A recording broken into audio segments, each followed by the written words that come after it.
ଶୋଇଥିବା ଅବସ୍ଥାରେ ଚାଲିଗଲା ଜୀବନ। ଉତ୍ତର ପ୍ରଦେଶର ମିରଟରେ କୋଠା ଭୁଶୁଡ଼ି 10 ଜଣଙ୍କର ମୃତ୍ୟୁ ଘଟିଛି। ଗୋଟିଏ ପରିବାରର 15 ଜଣ ଶୋଇଥିବା ଅବସ୍ଥାରେ ଘଟିଯାଇଛି ଏଭଳି ଅଘଟଣ। ଗତକାଲି ବିଳମ୍ବିତ ରାତିରେ ଶୋଇଥିବା ଅବସ୍ଥାରେ ଏହି କୋଠାଟି ଭୁଶୁଡ଼ି ପଡ଼ିଥିଲା। ତେବେ ରିପୋର୍ଟ ଅନୁସାରେ କୋଠାର ଭଗ୍ନାବଶେଷ ତଳେ ଏହି 15 ଜଣ ଫସି ରହିଥିଲେ।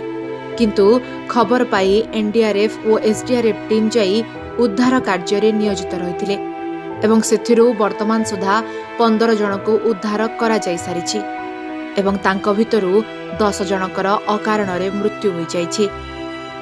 ତେବେ ଏଭଳି ଘଟଣା ଘଟିବା ପଛରେ ବର୍ଷା ହିଁ ମୁଖ୍ୟ କାରଣ ହୋଇଥାଇପାରେ ବୋଲି ଲୋକମାନେ ଆଲୋଚନା କରୁଛନ୍ତି।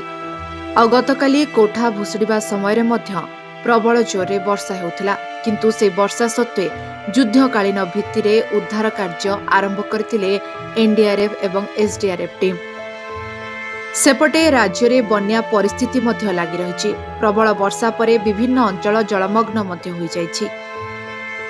ତେବେ ଘଟଣା ସମ୍ବନ୍ଧରେ ମାଜିଷ୍ଟ୍ରେଟ ଦୀପକ ମୀନା କଣ କହୁଛନ୍ତି, ଚାଲନ୍ତୁ ତା ଉପରେ ନଜର पकाइबा।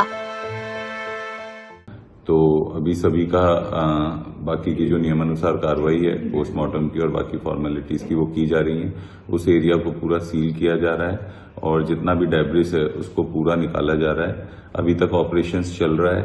जब तक पूरा सर्टिफिकेट और सभी चीजें इंश्योर ना कर ली जाएगी कि कोई भी पॉसिबिलिटी नहीं है किसी भी व्यक्ति की या किसी भी ह्यूमन लाइफ की, तब तक ये रेस्क्यू ऑपरेशन चलेगा। जैसे ही कंप्लीट होगा हम आप लोगों को अवगत करवाएंगे।